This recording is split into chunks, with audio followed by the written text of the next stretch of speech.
قدم میں لرزہ طاری ہو جاتا تھا. اتنے بڑے بہادر تھے کہ ایک مقام پر عیسائی حضرت سیف اللہ خالد ابن ولید کے قتل کا منصوبہ بنا رہے تھے. تقریباً 70,000 کے قریب عیسائی اس کمرے کے اندر بیٹھے ہوئے تھے, اس محل کے اندر بیٹھے ہوئے تھے.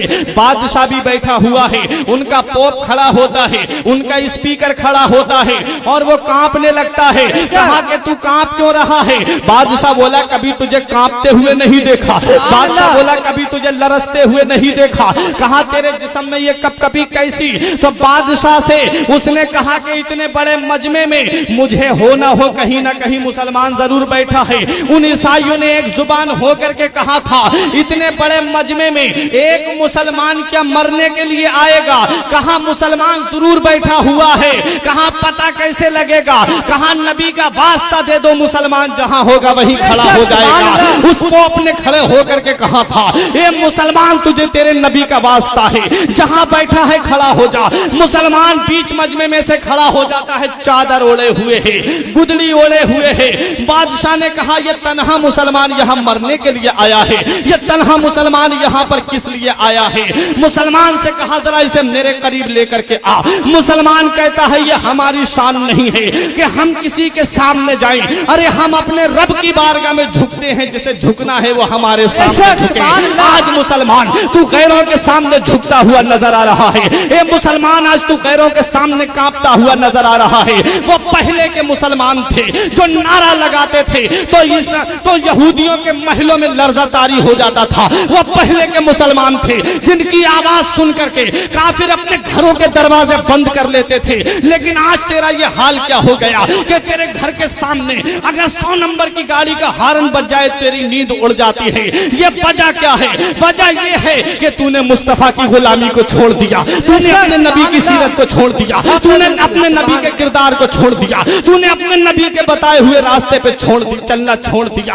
ارے وضع میں تم ہو نصارا تو تمدن میں ہنود. یہ مسلمان ہیں جنہیں دیکھ کے شرمائے یہود. یوں تم مرزا بھی ہو, سید بھی ہو, افغان بھی ہو, تم سبھی کچھ ہو, بتاؤ کہ مسلمان بھی ہو. تمہارے چہرے اس لائق نہیں, تمہارے کردار اس لائق نہیں جو تم نبی کے سنت پہ چلو. پیارے اگر تم کامیابی چاہتے ہو تو نبی کے طریقے پہ چلو. وہ پہلے کے مسلمان تھے 313 تھے تو ہزاروں کو پچھاڑ دیا, 72 تھے تو 22,000 کو پچھاڑ دیا. پہلے بھی تو مسلمان تھے.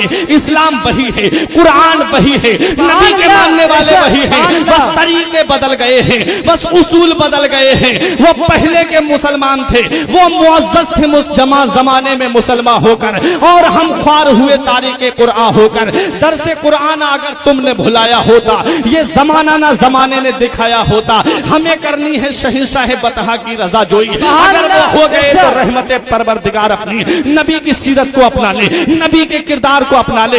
دنیا تیرے سامنے جھکتی ہوئی نظر آئے گی, دنیا تیرے قدموں پہ جھکتی ہوئی نظر آئے گی. اسی بات کو پورا کر کے تقریر کو ختم کر رہا ہوں. عیسائی مسلمان کھڑا ہوتا ہے, عیسائیوں نے کہا اسے ہمارے پاس لے کے آ. عیسائی بادشاہ نے کہا پاس میں لے کر کے آ. مسلمان کہتا ہے میری یہ شان نہیں ہے کہ میں کسی کے سامنے جاؤں, جسے ضرورت ہے وہ میرے سامنے آئے. بادشاہ آ گیا سامنے اس بزرگ کے, کہا تو ہے کون؟ کہا نام مت پوچھو. بادشاہ کا سب قدم میں لرزہ طاری ہو جائے گا, تمہارا دل ہلنے لگے گا. بولا نام تو بتا. مسلمان کہتا ہے ارے جس کے قتل کا تم منصوبہ بنا رہے ہو وہ سیف اللہ خالد ابن ولید میں ہی تو ہوں, وہ سیف اللہ خالد ابن ولید میں ہی تو ہوں. حیرت میں پڑ گئی عیسائی, عیسائیت حیرت میں پڑ جاتی ہے کہ جس کے قتل کا منصوبہ بنا رہے ہیں وہ ہمارے سامنے بیٹھا ہوا ہے.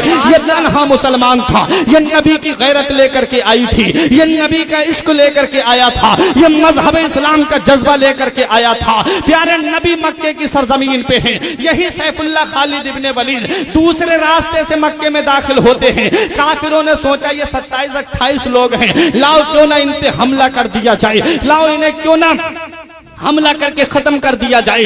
سیف اللہ خالد ابن ولید کی فوج پہ جب حملہ کیا جاتا ہے 2-3 صحابی شہید ہو جاتے ہیں. نبی حرم کعبہ میں ہیں. یہ بات یاد رکھو, جو آج مسلمانوں کو ٹیررسٹ بتا رہے ہیں, جو آج مسلمانوں کو آتنکوادی بتا رہے ہیں, دیکھ لو نبی نے کیا پیغام ہمیں دیا ہے.